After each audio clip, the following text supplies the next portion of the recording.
to Little Farm Big Dreams. My name is Denise, and today we have a house full of guests. This morning for breakfast, I am conducting a little bit of an experiment. For those of you who don't know already, and if you're newer to the channel, our family has celiac disease. So 2 of us out of the 4 have celiac, myself and our youngest daughter, Abby. Our home is entirely gluten-free. We don't have any gluten in our house at all. This is our safe place. So what are we making for breakfast for our guests? I'm gonna make some cinnamon rolls. And it's a recipe from 40aprons.com. And I made this recipe before we moved here to the farm, and it was delicious. But I've heard a lot about this gluten-free flour, this Italian gluten-free flour. I'm not sure if I'm speaking loud enough. I think I'm being quiet because some people are still sleeping. But I heard about this Italian gluten-free flour that is used by professional bakers that contains wheat starch. And so I did a lot of research, and I encourage you to do your own. I'm not a doctor, not a scientist, so, take this for what it's worth. Please do your own research. But supposedly this wheat starch does not contain gluten levels that would be risky to celiacs. So I don't know about people with a wheat allergy, so please, again, do your research. But supposedly this is the flour that is used throughout Italy and other parts of Europe, and that's why European gluten-free pastries, breads, and pizza doughs have such a great reputation. So I am going to make the recipe based on what this website, 40aprons.com, has with the Bob's Red Mill 1-to-1 baking. Sorry, I turned away from the camera. Did you even hear that? This is the Bob's Red Mill. My hands haven't woken up yet.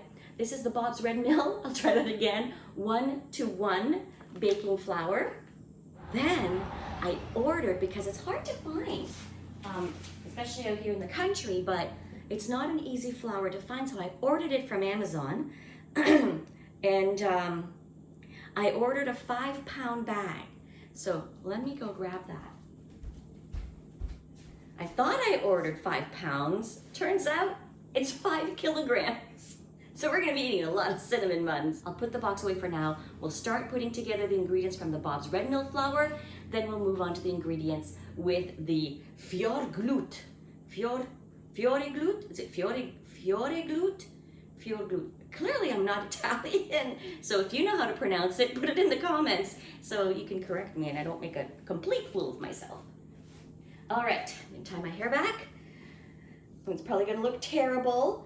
And I'm not wearing my glasses, so I can't see on my camera's viewfinder, view screen. Viewfinder? That's a throwback.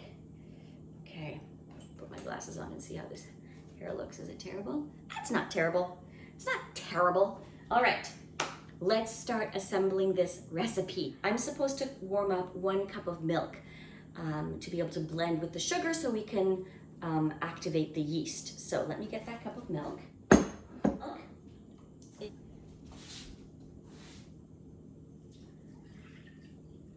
All right, milky milk.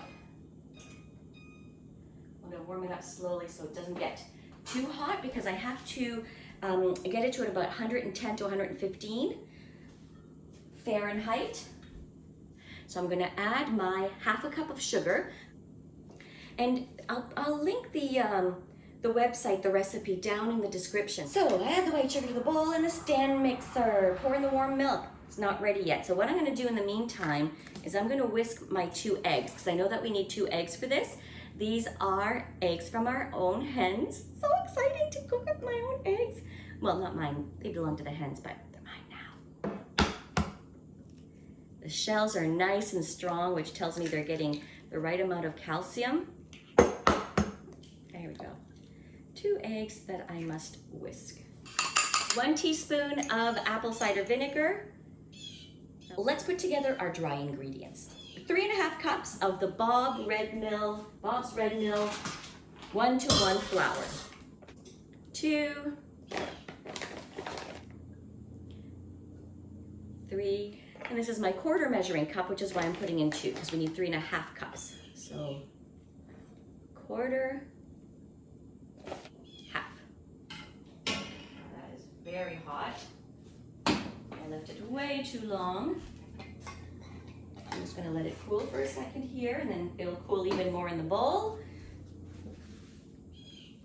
To the flour, I must add 2 teaspoons of gluten-free baking powder. 1 and 2. And then do we need baking soda in this recipe? I don't need baking soda. Why did I take this out? I don't need baking soda. The recipe calls for unsalted butter. My butter's, all the butter I have is salted. So I asked for a 1/4 teaspoon of salt. I've always cooked with salted butter, and the last time I made these, they tasted yummy. So I'm still not going to withhold the salt. I'm just gonna put a little bit less. Just a little pinch of salt. Just adding this to my sugar. Melt that up. So it says it's at 115 now. Should be good. Gotta put this in here. 1 pack of active dry yeast. I don't know, maybe this is too much yeast, but it says 1 pack, and I think the packs are fairly standard. While we let this sit, let's open up the big box of flour from Italy.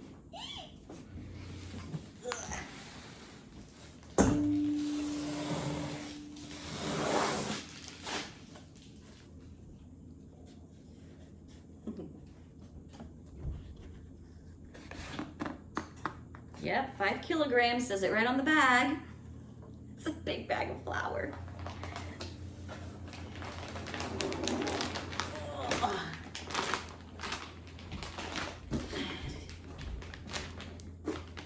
Check out this big bag of gluten-free flour.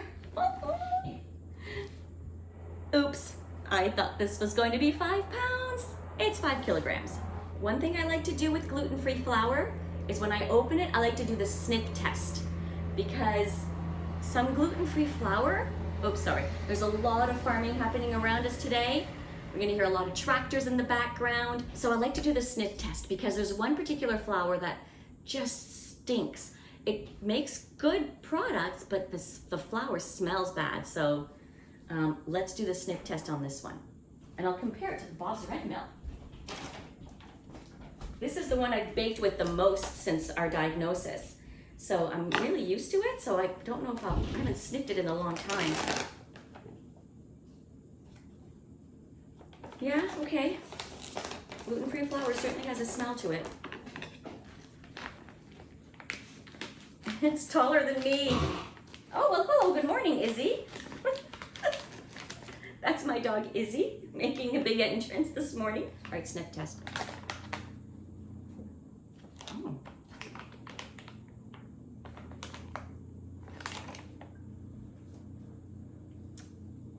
Okay, I can't describe it any other way. I find that gluten-free flour in general has a hint of paint smell. I can't explain it. That's how my nose interprets it, or my brain, I guess. But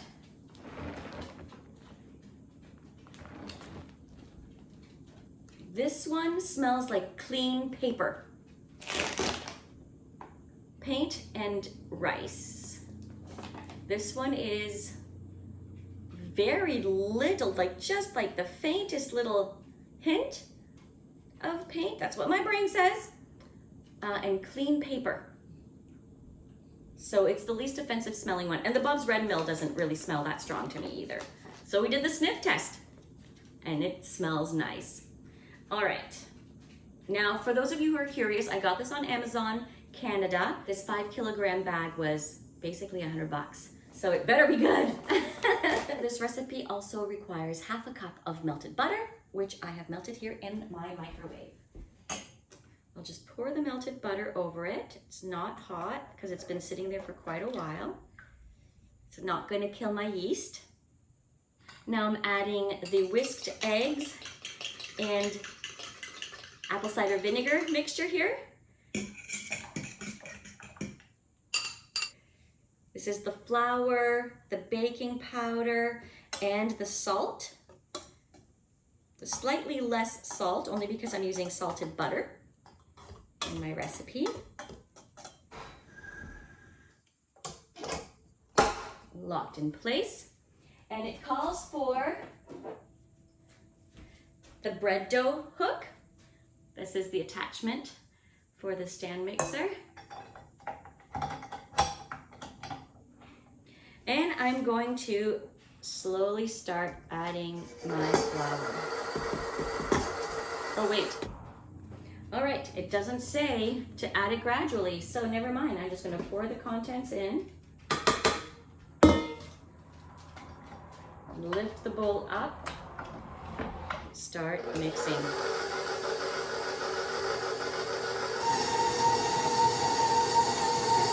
On medium speed until the dough is well blended and it pulls away from the side, and it says for about 5 minutes.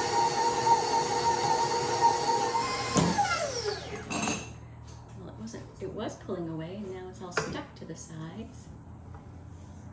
So it says to oil a bowl lightly to put the bread in to rise it, the dough in to rise it. Hi babe, come on in. Hi. Say hi to everybody. Getting my water to go outside. Getting the work done. What are you starting with this morning? I don't know. And I'm just gonna rub it around the bowl. This helps to prevent the dough from sticking to the sides of the bowl as it rises. This is what the dough is looking like. Oh, it's sticking to the bottom of the bowl. Yeah, oh, there we go. So now I'm just gonna cover the dough, stick it in a warm spot, and let it rise for an hour. I'm gonna do a little cleanup. We'll come back and we'll assemble this dough. Couldn't have done that on purpose if I tried. 3.5 cups. We're gonna do it exactly the same. Oh, the texture is much finer. 1, 2, 3. 3.5 cups. So that's a quarter. And this is another quarter. I don't know if you guys can see the flour just popping up the top of this like it's a chimney.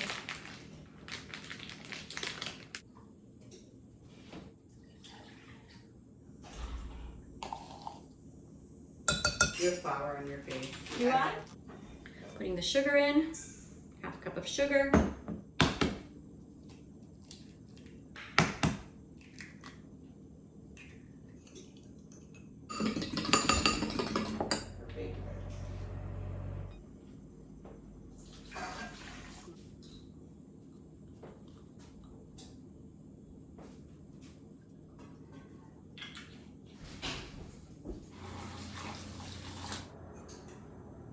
Okay, so it's been just over 5 minutes. I'm adding my butter that is just warm to the touch as directed. My whisked egg with the apple cider vinegar. I mean, the eggs and the vinegar don't have to be mixed together. That's not part of what the recipe calls for. I just did that because I wanted to. And then I'm going to pour in the flour. Oh my gosh, I'm getting it everywhere. I was told I have flour on my face. I did not look in the mirror yet, so we'll see. There's flour on me. There's definitely some on my shirt now. I'm a disaster. I really should be wearing an apron. They were essentially invented for people like me.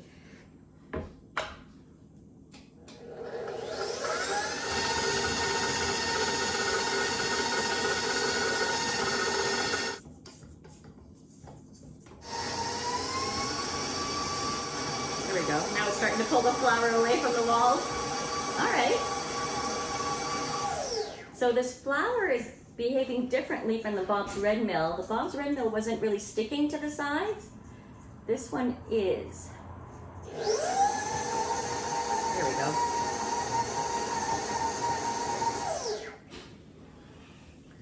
Right, this one's quite sticky, so I might just add a touch more flour, like a tablespoon, and that's it.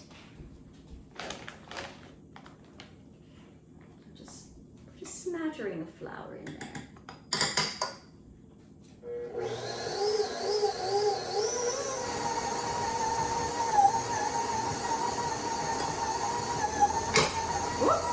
Don't do what I do. starting to come together a little bit better.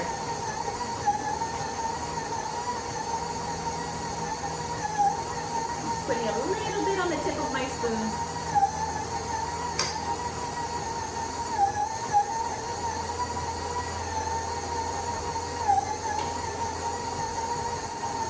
All right, that'll do. I don't want to mess with it too much. And it's a bit better, so call it. Look at the nice, oh, it's so bouncy.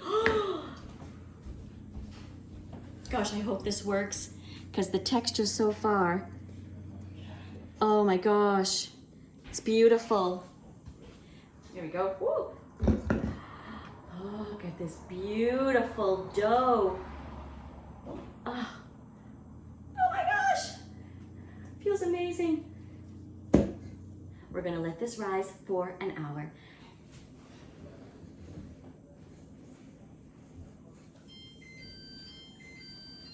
Aha. Just trying to do a little cleanup, and the rise on the first batch is ready. It's been rising for an hour. So, let's see how it looks. The big reveal. Hello, Willow. Good morning. Oh my gosh, it did rise a lot. I don't know if you guys can hear this. Willow found a box. It's actually sizzling.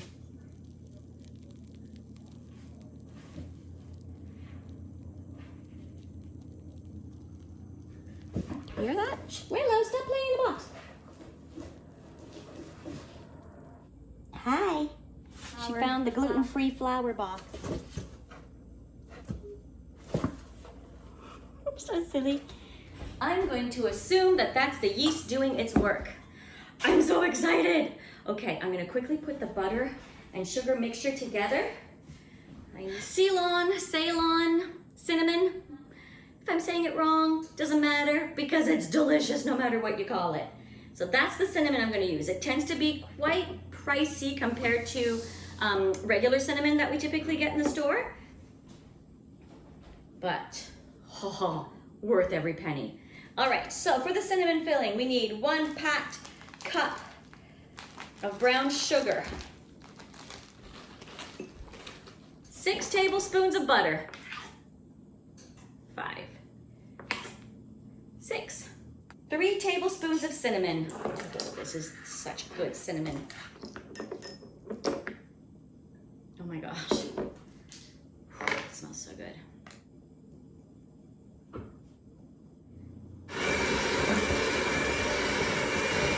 So I'm just greasing this 9 by 12 baking pan with a bit of butter.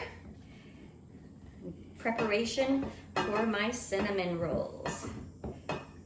So we need a parchment paper sheet that measures 12 by 16. So I've got my handy dandy little measuring tape here. This is 15. So we'll just pretend this is 12.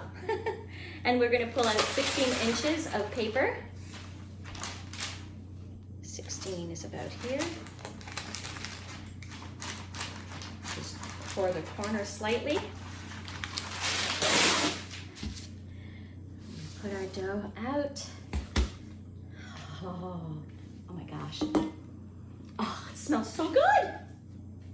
And now I'm going to spread the dough out. You can use a rolling pin. Oh, it's 12 by 18 piece of parchment. Oh well. But we have to spread it out to be 16, 12 by 16. The reason I'm not using a rolling pin is I haven't been able to find it since we moved here a year ago. So yes, I'm using my hands. Someday I'll find my rolling pin. We're almost there. Come on, dough. Get up there. There we go. And I will remeasure this because you don't want it to be too thick, because then it's going to be like, it won't cook properly or evenly, and it might not have the best texture if it's too doughy when it's supposed to be thinner. Okay, we're there. And now we spread on cinnamon sugar mixture. I use my hands a lot when I'm cooking and baking. So we're supposed to leave about 1 inch at the end for closing. So I'm going to make sure that I leave a little bit of space there that doesn't have cinnamon sugar on it. And I'm going to reuse this bowl for our next batch as well.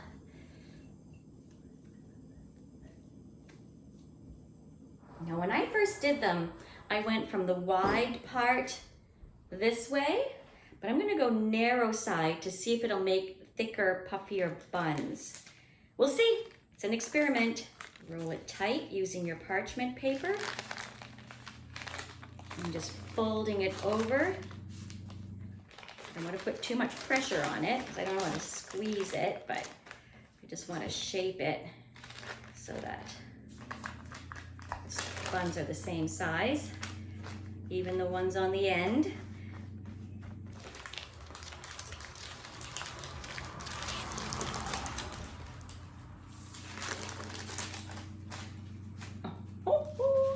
That is a thing of beauty.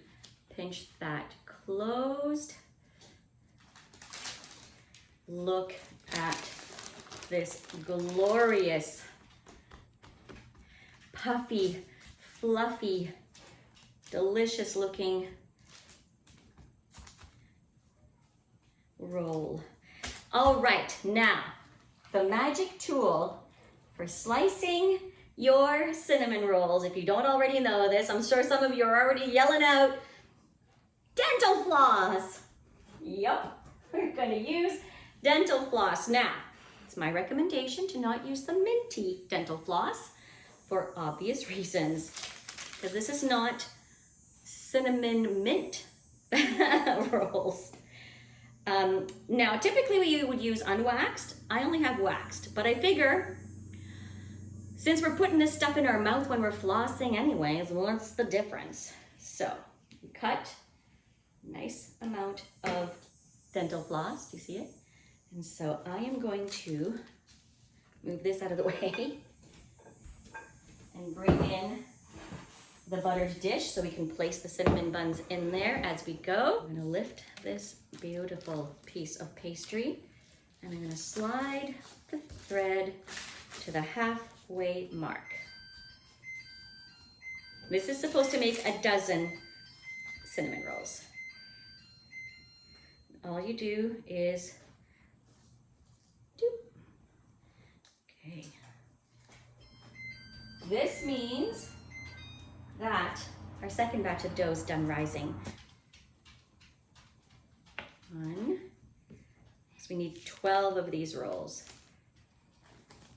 2. Oh. All right. Oh my goodness! These ones are bigger in the middle. I can never get that right. So I'm not doing a great job of making these even.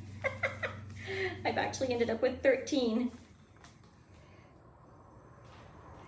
All right, how are we gonna make this work? I don't know if they're too close together. All right, folks, here are our cinnamon buns ready for the oven. 350 degrees for 25 to 30 minutes. Do not over bake is what it says. A little golden brown is what they need to look like. All right, here we go.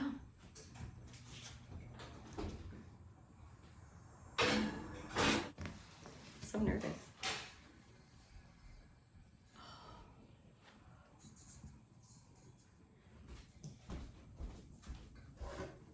Oh, this one's also sizzling. Can you hear it?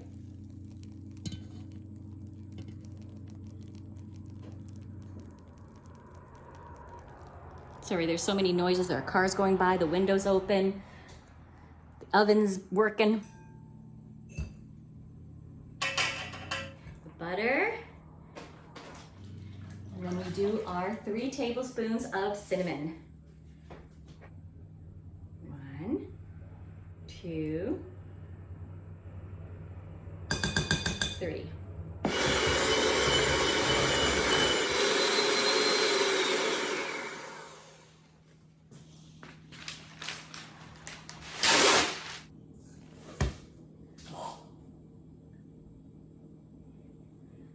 I was in too much of a hurry to experience that fully.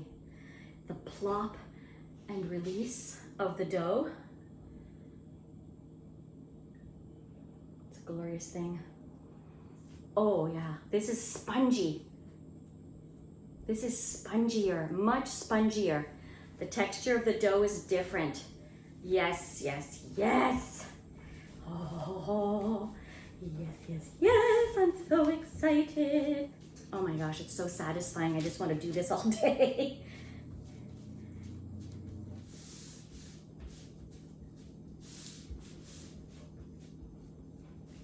Yeah, it's a firmer dough. Hence the reason that I feel like I need to turn the paper around. The Bob's Red Mill was a lot like softer.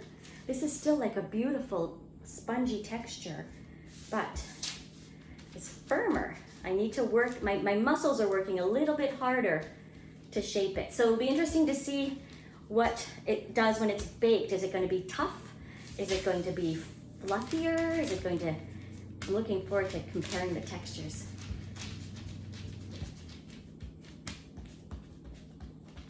If I didn't mention this before, your butter has to be soft and room temperature. So does the cream cheese for the icing. I forgot to pull it out, so we're just gonna sit it there for now and hope that by the time these are ready, I'm able to make the icing, the cream cheese icing. Yum, yum, yum. I'll put them over here actually, closer to the oven so they'll soften faster. Let's get our cinnamon sugar.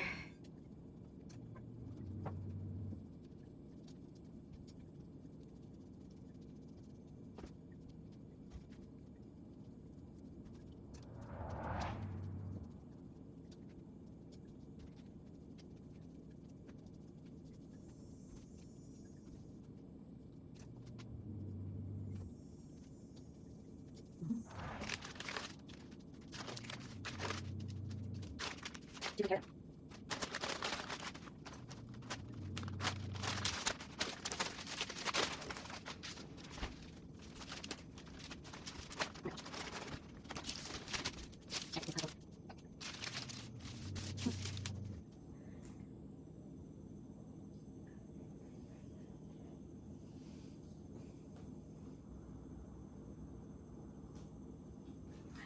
Three, 4, 5, 6, 7, 8, 9, 10, 11, 12. Just give it a little twist.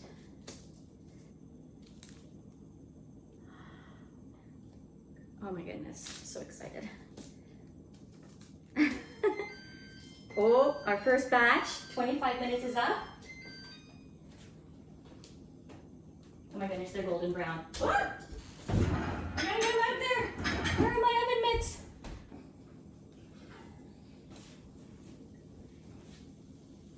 Check those out.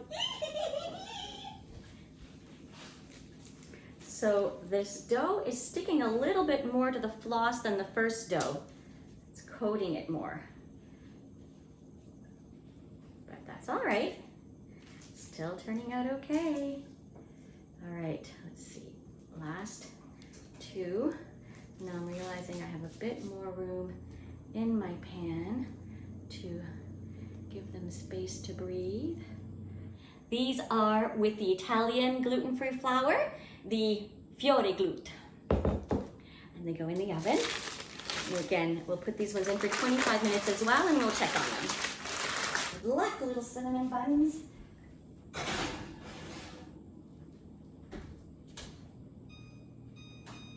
My cream cheese is not soft yet. It's not, well, it's soft, but it's not room temperature. So I'm gonna measure it out and put it in a bowl and hope that kind of like thinning it out, spreading it out a little bit, will get it softened up enough so that when all of the cinnamon rolls are ready, we'll be ready to ice them and taste test them. I'm gonna make the cream cheese for both batches at the same time. We need 8 ounces. No, that's wrong. This is 8 ounces. We need 6 ounces of cream cheese for a single recipe of the icing, which means we need 12 ounces. So this is 8. So I'm going to do 1 whole one and then half of the other to make 12 ounces. So we put a whole brick in the bowl, but I'm actually going to cut it up a bit and hopes that helps it soften a little faster. So we're gonna do half of this brick.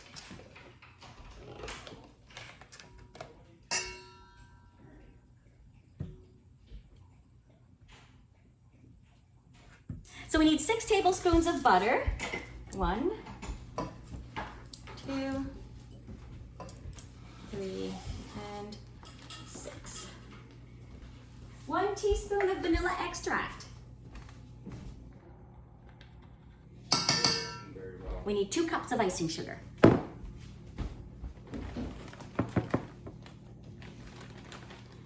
2 cups. It's a lot of sugar. Oh goodness. Maybe I should have gotten a bigger bowl. Well, that's not so bad. All right, I didn't spread icing sugar all over the kitchen.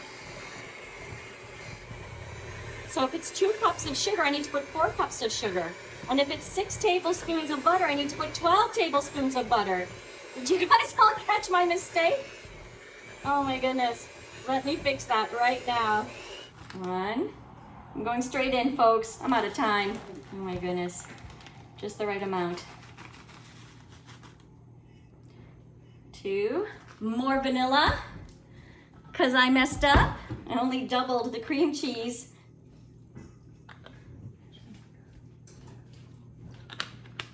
Little touch more there.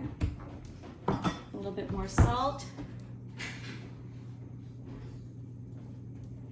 And more butter. Where'd I put it? That was almost a disaster. 1, 2, and 6. A little more. Let's see how this is. Oh, that's looking good, and I'm splattering it all over the place. Icing is flying, flowering, floating. Oh, look at this beautiful icing.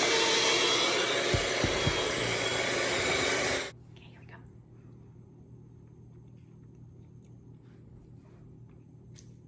That is so good. It's going to be even better on these cinnamon buns. Let's ice our first batch, shall we? Bring you in a little closer. Hang on, everybody. We're going for a little ride. Whee! Oh, there it is. I'm gonna move you back a bit so I can open the oven. Should have thought of that first. You ready? Here comes the second batch. Oh, yep. Oh, these puffed up way thicker. Oh my gosh. They basically doubled in size. Oh my goodness, you guys. Look at how much thicker these ones are to those ones. Can you see the difference? Ah! We are going to let these rest for 10 minutes. They're too hot to put the icing on. It's set a 10-minute timer, so we don't have to wait too long. And let's ice these ones.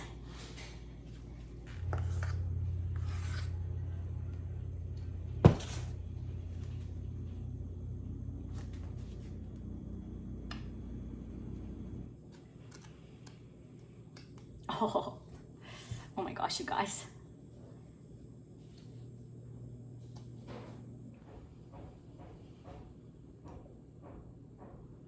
Okay. I am going to go tell everyone that it's ready.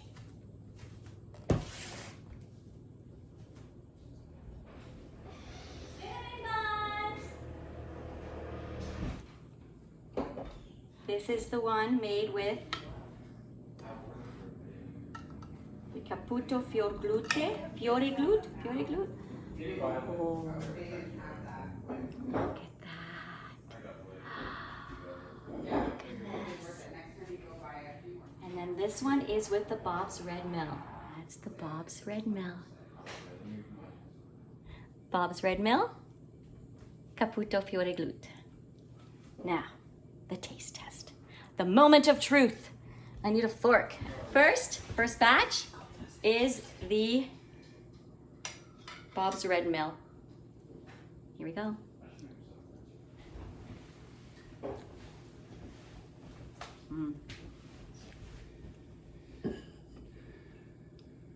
It has moisture, but a crumbliness.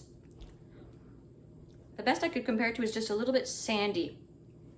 It doesn't have grit or anything, but it just has a crumbliness to it. Now for the Caputo Fioreglut. Here we go. Oh, look at that.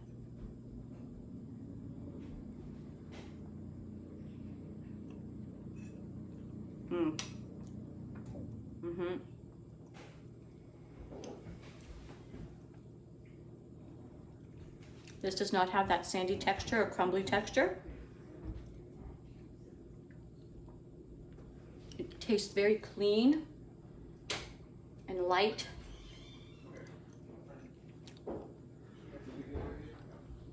And there's no flour aftertaste. Oh! Okay, Bob's Red Mill, delicious. We'll use it again. I love it, but as a treat, and when I'm able to afford it, this is going to be my go-to flour. Oh my God, that is so good. Okay, everybody, it's ready. You can have some now that I've tried it. Time to serve dinner to our guests because it is 8:30 at night. Our friends have been helping us all day get so many things done here. I can't even believe what was accomplished. I am filled with gratitude, and I am also very grateful that you've joined us today on this video. I look forward to seeing you in the next one. Bye for now.